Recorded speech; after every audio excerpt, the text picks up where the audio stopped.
বিশ্ব নেতৃত্বাধীন নেডা হিমন্তৰ ৰণনীতি কামত নাখিল উত্তৰ পূবৰ তিনিখন ৰাজ্যত এখনো আসন নাপালে বিজেপিয়ে মিজোৰাম মণিপুৰ ছিকিমত শূন্য হল বিজেপি প্ৰাৰ্থিত্ব দিও জয় কৰাব নোৱাৰিলে বিজেপিৰ প্ৰাৰ্থীক উত্তৰ পূৰ্বাঞ্চলৰ 25খন আসন দখলৰ সপোন দেখা বিজেপিয়ে এইবাৰৰ নিৰ্বাচনত লাভ কৰিলে মাত্ৰ 13খন আসন বিজেপিৰ সহযোগী দলে লাভ কৰিলে মাত্ৰ 3খন আসন তাৰ বিপৰীতে কংগ্ৰেছ শক্তিশালী হল উত্তৰ পূবত 7খন আসন লাভ কৰিলে কংগ্ৰেছে একেদৰে মিজোৰামৰ আঞ্চলিক ৰাজনৈতিক দল জেডপিএমে লাভ কৰিলে এখন আসন আৰু মেঘালয়ৰ ভয়েস অফ পিপুল পাৰ্টি দলে লাভ কৰিলে এখন আসন নাগালেণ্ডৰ আসনখনত জয়ী হল কংগ্ৰেছৰ প্ৰাৰ্থী মিজোৰামতো জেডপিএমৰ প্ৰাৰ্থীৰ জয়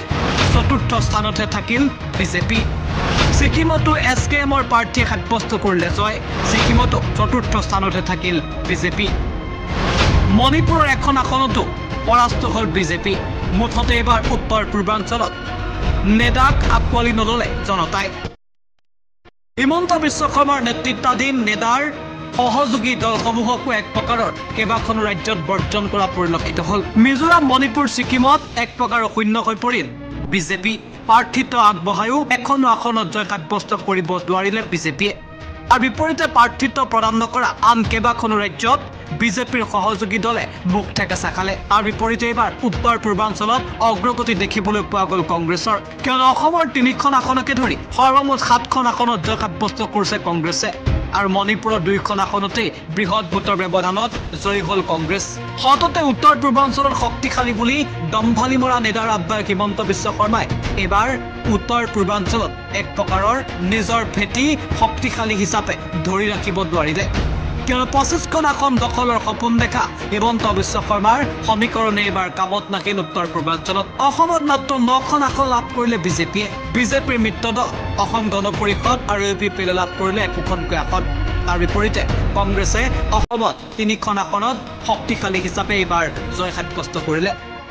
একে সময়তে উত্তৰ পূৰ্বাঞ্চলৰ আন ৰাজ্যসমূহতো দেখা গ'ল আঞ্চলিকতাবাদৰ উত্থান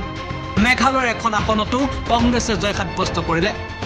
আৰু আনখন আসনত মেঘালয়ৰ ভয়েস অফ পিপুল পাৰ্টিয়ে জয় সাব্যস্ত কৰে তাৰ বিপৰীতে বিজেপি অথবা বিজেপিৰ মিত্ৰদলে এইবাৰ মেঘালয়ত এখন আসন দখল কৰিব নোৱাৰিলে মুঠতে উত্তৰ পূৰ্বাঞ্চলত এইবাৰ আঞ্চলিকতাবাদৰ উত্থান আৰু একে সময়তে কংগ্ৰেছৰ উত্থান দেখিবলৈ পোৱা গ'ল উত্তৰ পূবৰ ৰাজনৈতিক সমীকৰণে এতিয়া কি সূচায় সেয়া পৰৱৰ্তী সময় লক্ষণীয় হ'ব